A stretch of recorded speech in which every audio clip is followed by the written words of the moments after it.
Capítulo 3 – A Natividade.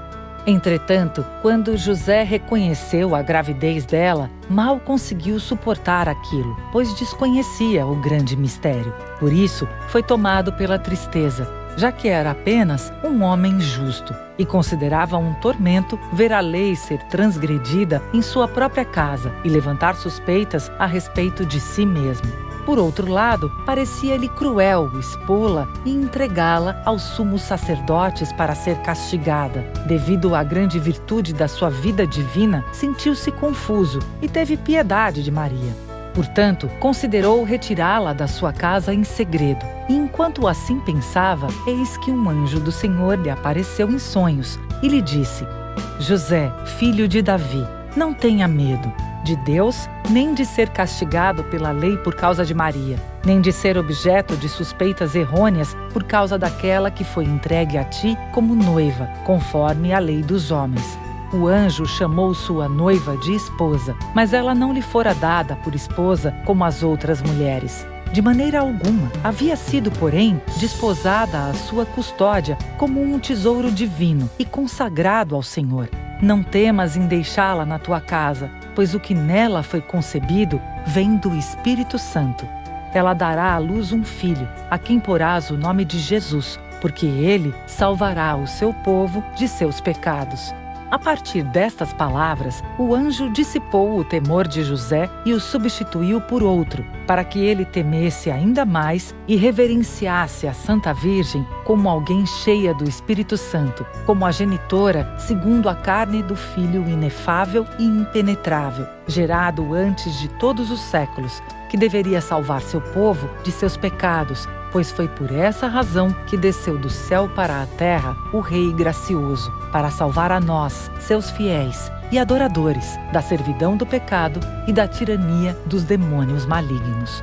Assim se cumpriu a profecia do patriarca Jacó, que disse: no declínio dos príncipes e líderes de Judá virá a esperança de todos os pagãos, a saber, o Cristo Rei, que é verdadeiramente a esperança dos pagãos e dos israelitas que creem em seu santo nome. Pois nem todos aqueles que vêm de Israel se chamam Israel, mas sim aqueles que receberam a pregação do Evangelho como escrito nas alturas. E é assim que Simeão igualmente revela para nós, pois ele lhe pôs o nome de luz para iluminar os pagãos e para a glória de vosso povo de Israel, aqueles que creram. E ele chamou de salvação de todos os povos. Meus olhos viram a vossa salvação que preparastes diante de todos os povos. Mas por que Jacó diz: no declínio dos príncipes de Judá, uma vez que o próprio Senhor veio como líder de todos e o verdadeiro rei proveniente da tribo de Judá? Assim, reconhece-se que a profecia do patriarca não anunciava um reino espiritual. Falava dos reis mortais e mundanos. E foi por isso que o Senhor disse: o meu reino não é deste mundo. Porque estava se referindo ao fim, quando os reis de Roma dominavam por completo a Judéia. E, no entanto, ao Salvador foi dado o reino sobre os romanos e todos os gentios que creram em seu santo nome. Não me refiro ao reino da sua divindade somente segundo a natureza, ele que é rei e senhor desde os séculos dos séculos, mas a essa submissão espontânea de todos os fiéis. Ele pôs um novo e único nome em todos aqueles que obedeciam a seu reino: cristão. Este é o honroso nome que por ele nos foi dado. Então, quando todo o poder e a hegemonia dos judeus diminuíram e o mundo inteiro estava sob domínio dos romanos, como diz o Sagrado Evangelho, naqueles tempos apareceu um decreto de César Augusto ordenando o recenseamento de toda a terra. Então, nasceu o verdadeiro Rei e Salvador do mundo inteiro. Assim, sua providência ordenou que as deficiências dos príncipes de Judá fossem máximas e que todo o poder do reino fosse concedido aos romanos. Eles subjugaram os hebreus com um cetro de ferro, que é o poder dos romanos, pois eles são chamados de cetro de ferro. E a partir disso, os judeus foram completamente aniquilados após a paixão de Cristo e sua ressurreição. E foram exilados em um exílio perpétuo. Assim, A providência de Cristo fez os romanos reinarem sobre os judeus, mas ele próprio reinou sobre os romanos e demais gentios, e também sobre os judeus que creram, e reina sobre todas as criaturas pela eternidade. Entretanto, esses acontecimentos visíveis de mistérios invisíveis são um ensinamento. O recenseamento simbolizava outro tipo de recenseamento, pois o domínio do imperador sobre todos anunciava unicamente o domínio do único e verdadeiro Deus e Rei universal. Ora, esse recenseamento prefigurava a submissão espontânea de todos e o recenseamento nos céus de quantos o desejassem. E à medida que a ordem se espalhava por toda a região, a pregação de Cristo espalhava-se por toda a terra. E todo aquele que fosse até sua cidade ensinava a todos sobre o retorno à primeira pátria e cidade, de onde fomos expulsos e dispersos para terras e atividades distintas. E o imposto que todos davam ao imperador indicava que temos uma dívida de frutos espirituais a ser consagrada a Deus por meio de esmolas, nobre conduta e pensamentos divinos. Por providência das alturas, aquele decreto obrigou José a ir à sua pátria, na Judéia, de Nazaré a Belém, para que as profecias se cumprissem. A primeira será chamado Nazareno, e a segunda, de Belém sairá o Cristo. Pois em Nazaré ocorrera a anunciação e a concepção, e em Belém aconteceu a maravilhosa natividade. Vejamos então a dupla humildade do rei rico que se empobreceu por nós, pois Nazaré era uma cidade desprezada, de onde não havia saído um único profeta, como disse Natanael. Pode, porventura, vir coisa boa de Nazaré? E Belém, embora tenha sido honrada com o profeta, representava para os outros coisas completamente pobres e modestas, e por isso o profeta a consola e diz: Mas tu, terra de Judá, tão pequena entre os clãs de Judá, é de ti que sairá aquele que é chamado a governar Israel. José era cidadão dessa Belém, e como muitos homens de sua pátria haviam se mudado para outras terras ou cidades, José quis se estabelecer em Nazaré. Enquanto estava lá, em virtude de sua justiça e seu respeito, a Virgem Maria lhe foi entregue como noiva pelos sacerdotes, e foi lá que o arcanjo fez a gloriosa e inescrutável anunciação. No entanto, quando o decreto do imperador Augusto determinou o recenseamento em toda a região e que cada um se alistasse em sua própria pátria, José subiu da Galiléia, da cidade de Nazaré, à Judéia, a cidade de Davi, chamada Belém, porque era da casa e família de Davi, para se alistar com a sua noiva Maria, que estava grávida do Espírito Santo. E o momento do parto aproximava-se, mas o decreto do imperador obrigou também Maria a subir até Belém, pois ela também era da casa e família de Davi. E a providência divina os conduziu a Belém, uma vez que a ordem dada pelo anjo a José também o obrigava a servir Maria com reverência. Por isso, seus outros filhos e parentes tinham sido enviados antes, mas ele, suas filhas e Maria fizeram o percurso lentamente. E quando alcançaram Jerusalém e Belém, aproximava-se o momento da maravilhosa e incompreensível natividade. Porém, como uma multidão reunira-se devido ao recenseamento, os lugares e casas de Belém já haviam sido ocupados. Então, eles se abrigaram em uma gruta de Belém. Ah, que tribulação e exílio por que passou o soberano de todas as criaturas! Não encontraram nenhum lugar na hospedaria para ele. Por isso, o inacessível e ilimitado foi abrigado numa pequena gruta, numa manjedoura inadequada, e o Verbo de Deus, sem princípio e incontível, o Criador do mundo inteiro, foi o guia de sua mãe naquela gruta de Belém, como disse o Santo Evangelho.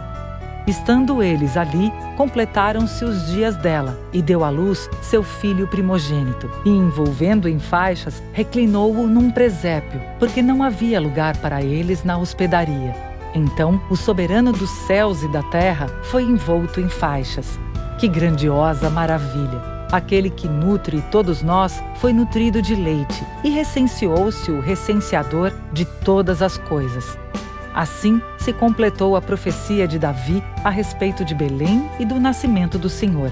Como disse ele: não darei sono aos meus olhos, nem repouso às minhas pálpebras, nem descanso ao meu corpo, até que encontre uma residência para o Senhor, uma morada ao poderoso de Jacó. Ouvimos dizer que a arca estava em Efrata. Nós a encontramos nas campinas da floresta. Ele disse isso sobre Belém, onde aconteceu o nascimento do Senhor, e, portanto, acrescentou: entremos em sua morada, prostremo-nos diante do escabelo de seus pés. Quem, então, exprimirá a humildade imensurável dos poderes do Senhor e fará todo o seu renome ser escutado? Entretanto, à hora do nascimento do Senhor, Isabel, a digna mãe de João Batista, o precursor, não estava mais ausente, pois ainda não chegara à montanha em sua fuga com seu filho. Assim, como havia sido profeta e testemunha da concepção da Santa Virgem, ela foi a gloriosa guardiã da casa e testemunha ocular, e posteriormente testemunha e proclamadora do parto da Virgem. Rejubilou-se e considerou a inefável natividade uma maravilhosa festa. Então, destruiu-se o muro de inimizade, e a animosidade irreconciliável foi aniquilada, e a paz e o amor das criaturas se derramaram.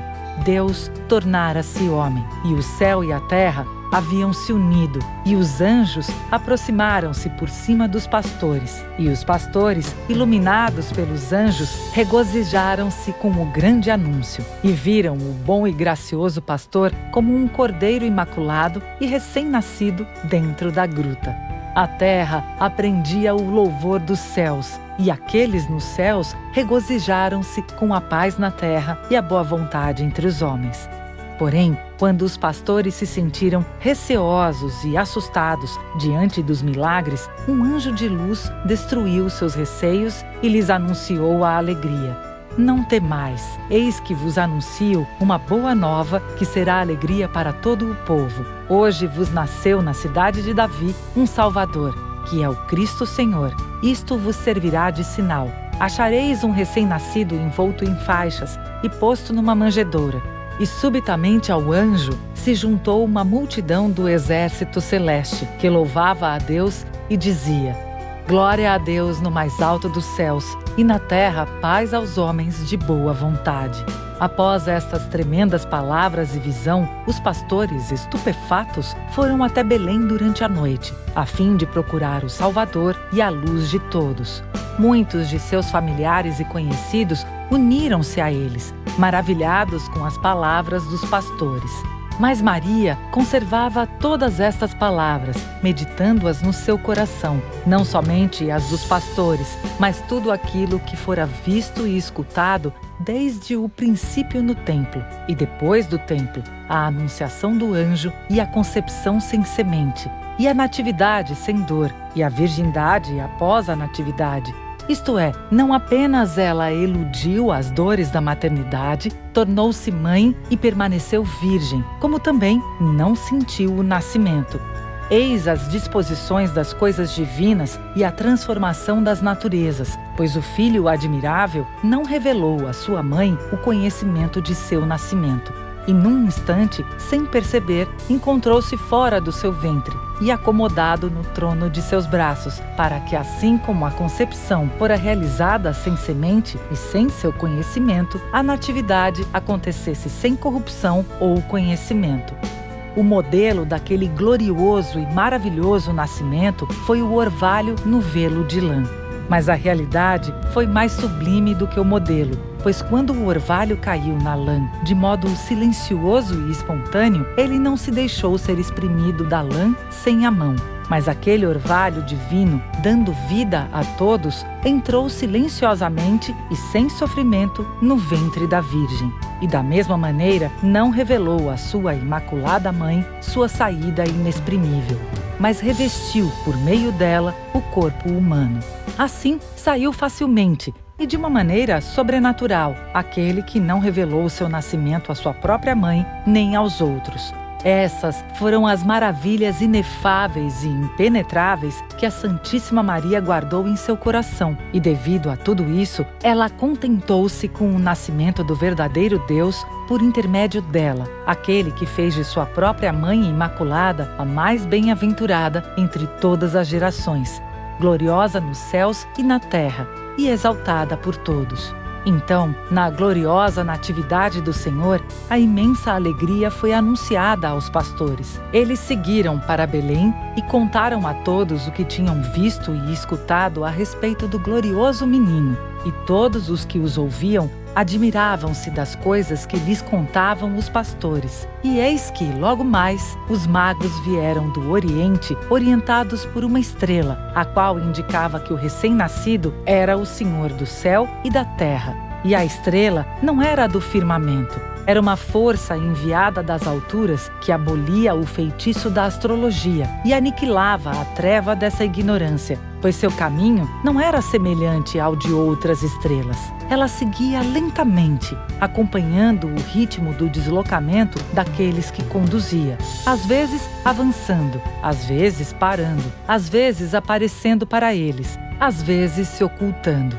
E rumava de norte a sul, porque essa é a rota da Pérsia à Judéia, e ela não se encontrava nas alturas do espaço, mas perto da terra, até que, por fim, chegou a uma pequena cidade e apareceu em uma minúscula gruta. E o mais marcante é que não aparecia somente à noite, mas também durante o dia. Brilhava tanto que cobria a luz e o disco do sol, não por 1 ou 2 dias, mas até enquanto guiava os magos da Pérsia a Jerusalém e Belém. Entretanto, ela apareceu diante deles não no nascimento de Cristo, mas muito tempo antes, para que, com isso, silenciassem aqueles que sondavam o horário do nascimento. Por essa razão, a estrela apareceu muito antes, deu fé aos seus corações a respeito do nascimento do rei, e os guiou por um longo trajeto. E assim determinava quando seguiam e quando acampavam, até encontrarem o Rei da Glória repousando numa manjedoura. Nada disso faz parte da natureza ou ordenamento de uma estrela comum, mas é evidente que se tratava de uma força racional, ciente de todas as coisas, que os instruía apropriadamente sob a ordem e a vontade do Criador.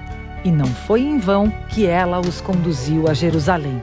Quando os magos lá chegaram, ela escondeu-se deles por 2 motivos. Em primeiro lugar, para aparecer a todos os habitantes de Jerusalém e informá-los daquele mistério por meio da busca e da pergunta dos magos.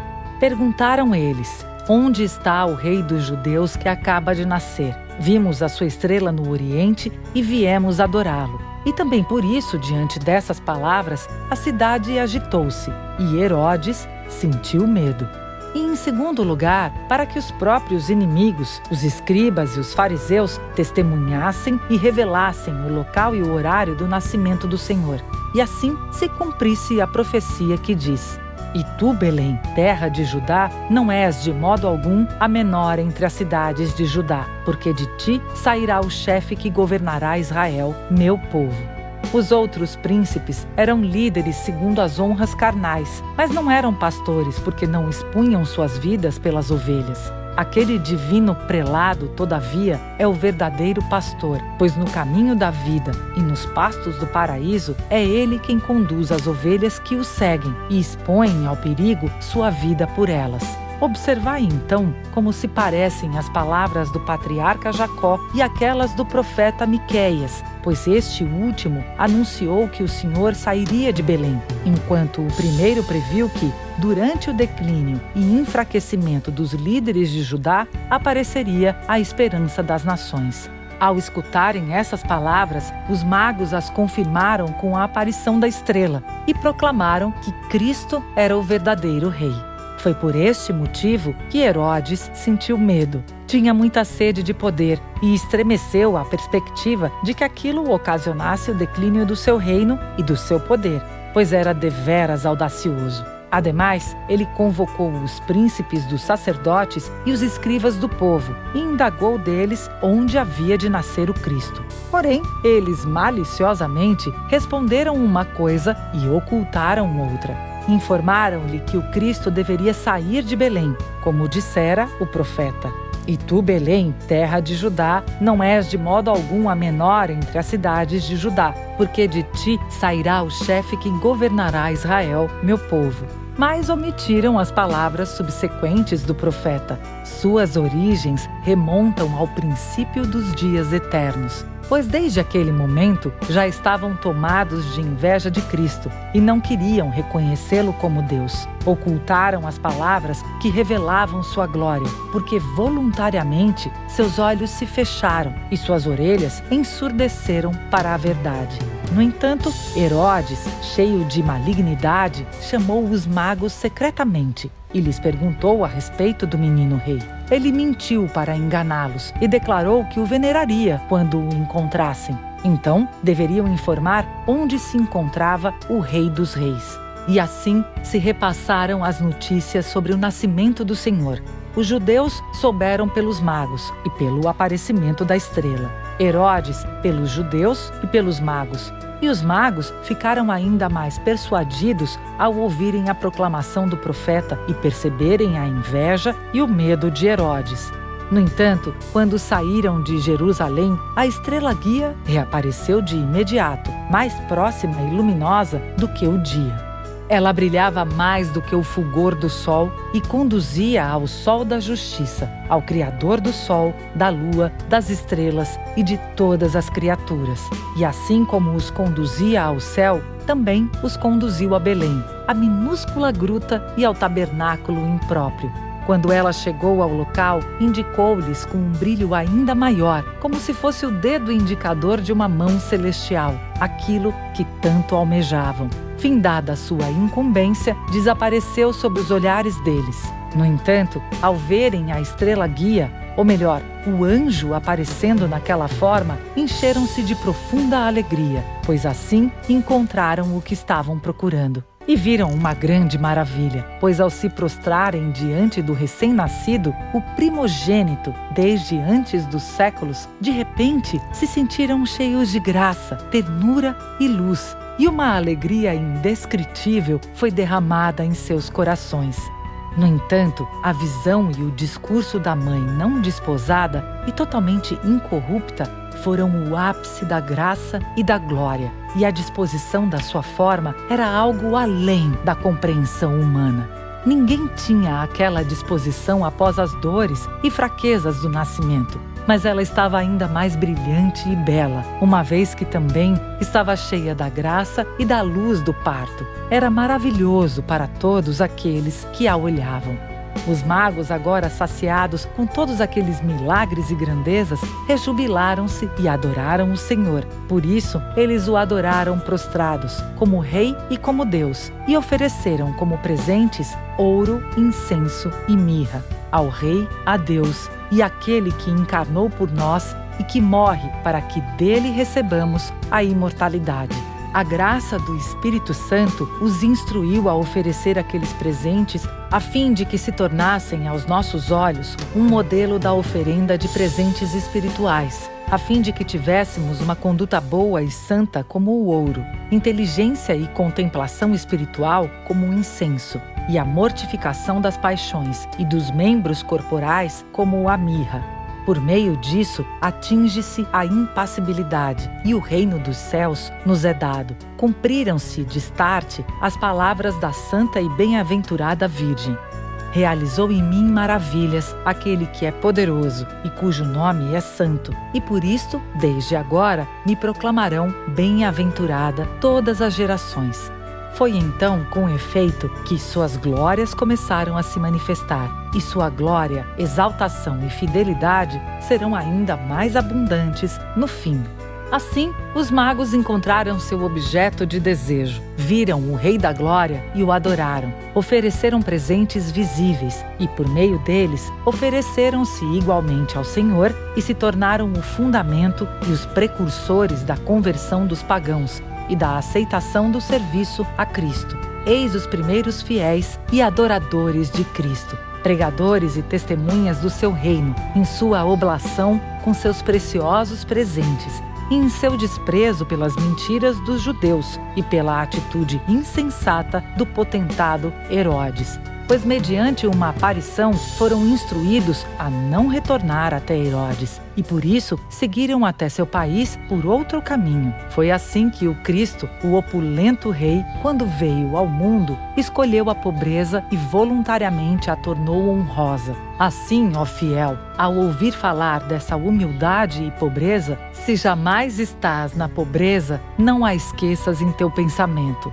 mas substitua a pequena gruta e o tabernáculo impróprio pelo céu dos céus, a manjedoura minúscula pela estrela brilhante e pelo louvor dos anjos, as faixas medíocres e as exigências de impostos pelos presentes, pela adoração dos magos e pela fé de todos os gentios. Assim, não rebaixes a humildade do Senhor à altura da teologia, mas nutre ainda mais esperança em relação à magnanimidade e aos bens gloriosos.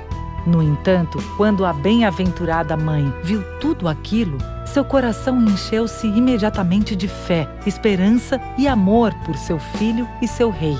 E ela aguardava bens ainda mais profundos e gloriosos, e verdadeiramente os via. Regozijou-se quando outros sinais de sua humildade se concretizaram, pois após o nascimento do Senhor em uma gruta inadequada e sua acomodação em uma minúscula manjedoura, completados que foram os 8 dias para ser circuncidado o menino, foi-lhe posto o nome de Jesus, como lhe tinha chamado o anjo, antes de ser concebido no seio materno, que foi o nome da futura bênção, por meio de quem se substitui a penúria da paixão da carne pelo dom da impassibilidade. Porém, no 40º dia, levaram-no a Jerusalém para o apresentar ao Senhor, conforme o que está escrito na lei do Senhor. Mas não considero desnecessário comentar aqui as divergências entre as palavras dos santos evangelistas. Mateus, após o nascimento, fala imediatamente da fuga para o Egito, da cólera de Herodes e do massacre dos recém-nascidos. Lucas, por sua vez, após o nascimento, menciona o 40º dia, a subida a Jerusalém e a apresentação de Jesus no templo. Já Mateus deixou de mencionar a circuncisão, a ida a Jerusalém e a apresentação no templo, Simeão recebendo-o em seus braços, entre outras coisas que aconteceram à época.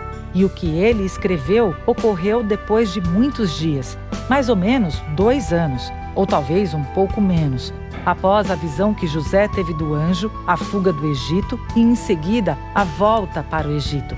Pois essa é a disposição das Escrituras, e acontecimentos muito posteriores são misturados aos mais antigos, como diz o próprio evangelista Mateus. José recebeu a ordem por uma visão e retirou-se e veio habitar na cidade de Nazaré para que se cumprisse o que foi dito pelos profetas. Será chamado Nazareno. E imediatamente acrescenta e diz: naqueles dias apareceu João Batista, pregando no deserto da Judéia. A pregação de João Batista aconteceu, contudo, 30 anos depois, e ele une esse relato à época da Natividade. Assim também fez ele ao descrever o nascimento do Senhor e a chegada dos magos, e a adoração e o retorno deles ao seu país. Imediatamente, acrescenta a fuga de José ao Egito com o Senhor e a Santa Virgem Teotocos e, em seguida, fala do massacre dos recém-nascidos e o que se sucedeu a isso, conforme o que o Espírito Santo lhe narrou para que escrevesse.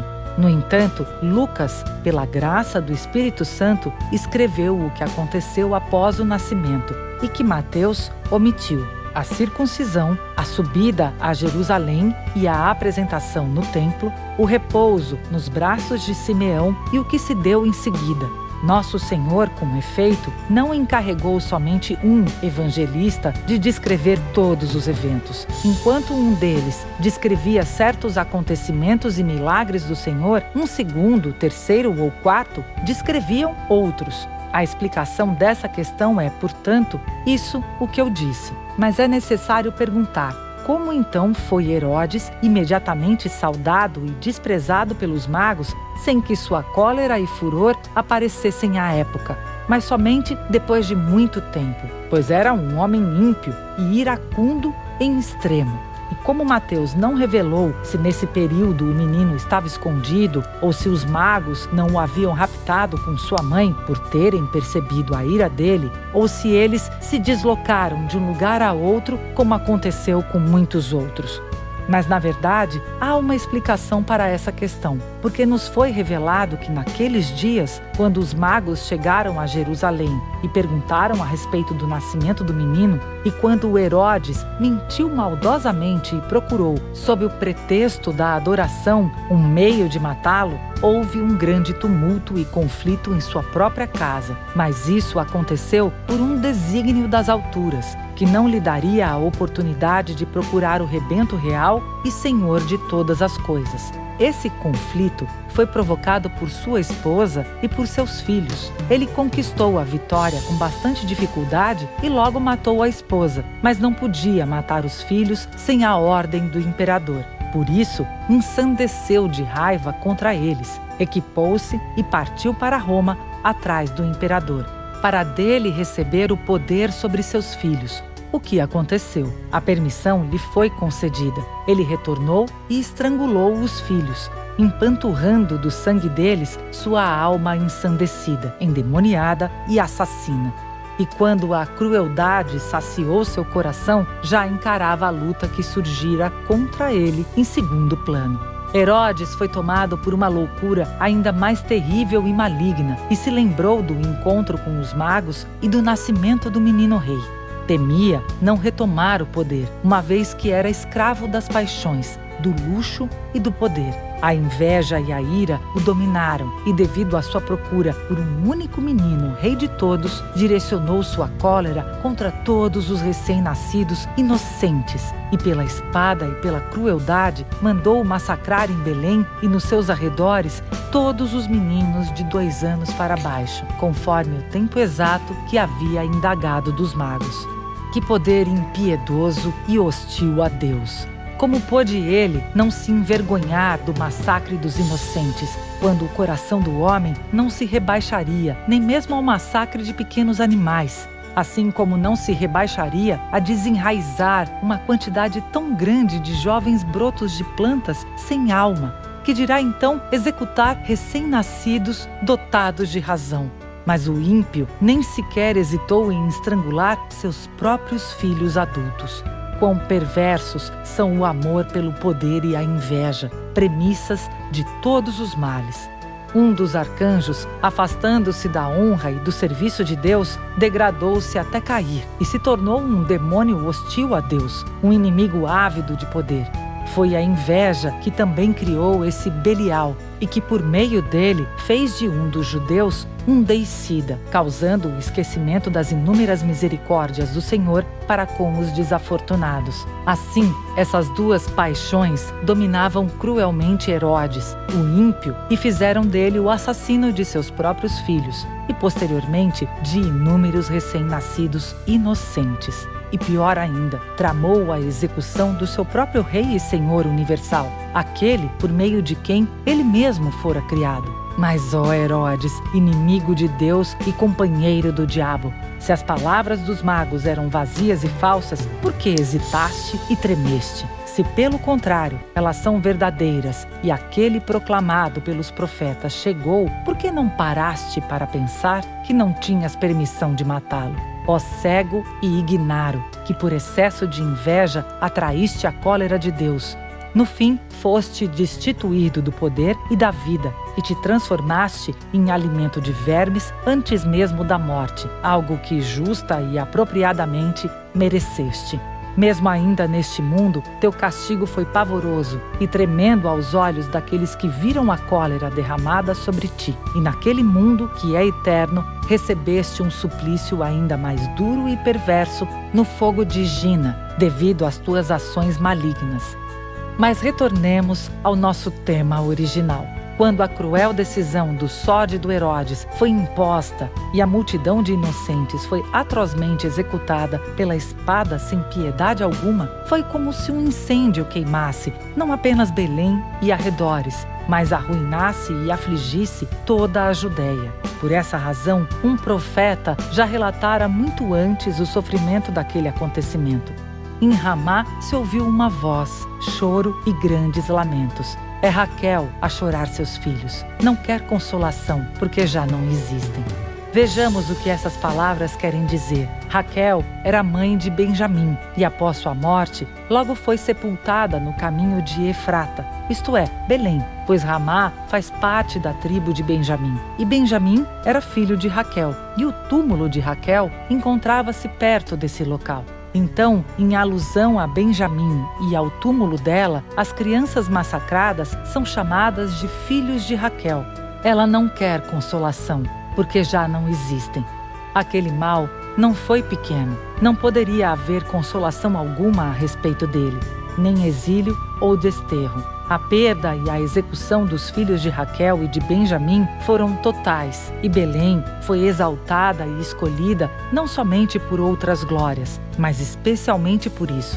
Belém realizou a Páscoa e a sofreu, não sacrificando apenas um cordeiro destituído de razão, mas muitos, imaculados e dotados de razão, que haviam acabado de se livrar das dores do nascimento e logo foram transferidos pelo gládio dos tormentos desta vida efêmera para o outro mundo, que é eterno.